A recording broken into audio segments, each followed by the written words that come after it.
आज का जो हमारा टॉपिक है वो है एथनोग्राफी।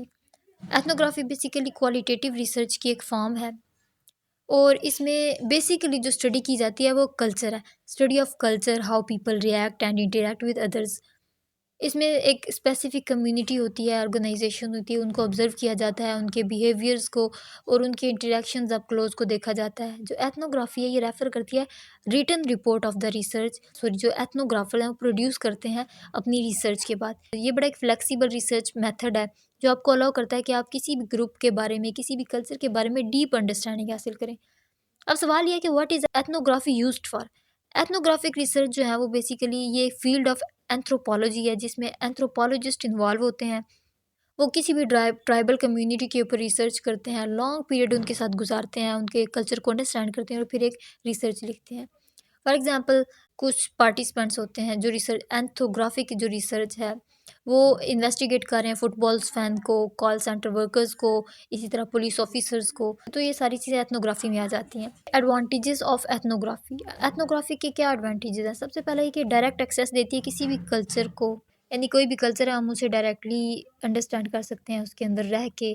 उसके अंदर मतलब उनके बिहेवियर्स को देखते हैं, उनके इंटरेक्शंस को देखते हैं, एक पर्टिकुलर कंटेक्स्ट में उनका क्या बिहेवियर है। उसके बाद जो एथनोग्राफी है वो ओपन और फ्लेक्सिबल मेथड है।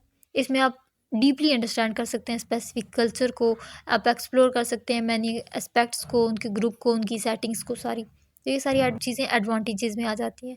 अब डिसएडवांटेजेस की बात कर लेते हैं। ये बड़ा टाइम कंज्यूमिंग टाइम, क्योंकि इसमें सालों लग सकते हैं। एक कल्चर में हफ्ते, महीने, मतलब आपने उसके उनके साथ रहना होता है, उनको उनके कल्चर को अंडरस्टैंड करना होता है।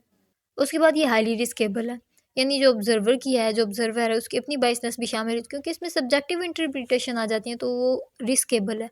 वैसे भी किसी के कल्चर में रहना उनको बिना बताए कि आप उन्हें ऑब्ज़र्व कर रहे हैं, तो ये भी रिस्की हो सकता है और बाकी इसमें सब्जेक्टिविटी आ जाती है। अब डिफरेंट अप्रोचेज़ आ जाती है उसमें। सबसे पहले ओपन वर्सेस क्लोज़ सेटिंग आ जाती है। ओपन सेटिंग में क्या होता है कि आप ओपनली बैठ के ऑब्ज़र्व कर रहे हैं, ठीक है? फॉर एग्ज़ाम्पल आप नेबरहुड में देख रहे हैं, fans of particular baseball team को देख रहे हैं। क्लोज़ सेटिंग में है कि आप प्राइवेट सेटिंग में जा रहे हैं, यानी जो हार्डर टू एक्सेस होती है। इसमें बिज़नेस, स्कूल या कोई कल्ट भी हो सकती है। उसके बाद overt versus covert ethnography. Overt का मतलब है कि आप ओपनली किसी भी स्टेट में, किसी भी कल्चर में जा रहे हैं और आप उन्हें स्टडी कर रहे हैं। कोवर्ट में ये होता है कि आपने उनको बताना नहीं है। मतलब रिसर्चर जो है वो उन्हें नहीं बताता कि मैं यहाँ पे रिसर्च करने के लिए आया हूँ। कोवर्टली वो उसके अंदर ऑब्जर्व करता है उन्हें। Observing the group and taking field notes. अच्छा, जब एथनोग्राफी की ऑब्जर्वेशन कर लेता है तो फिर उसने क्या करना होता है, उन्हें रिकॉर्ड भी करना होता है, उनको उनके नोट्स वगैरह बनाने होते हैं। रिटन एथनोग्राफी होती है। उसके बाद स्ट्रक्चर ऑफ एथनोग्राफी क्या है, आर्टिकल्स आ जाते हैं, थीसिस आ जाते हैं, बाज़ दफ़ा पूरी बुक भी होती है किसी कल्चर की स्टडी पे। तो ये था हमारा आज का लेक्चर। आई होप आपको इसकी समझ आई होगी। अगर वीडियो पसंद आई हो तो इसे लाइक और सब्सक्राइब ज़रूर कीजिएगा। अगली वीडियो तक के लिए अल्लाह हाफ़िज़।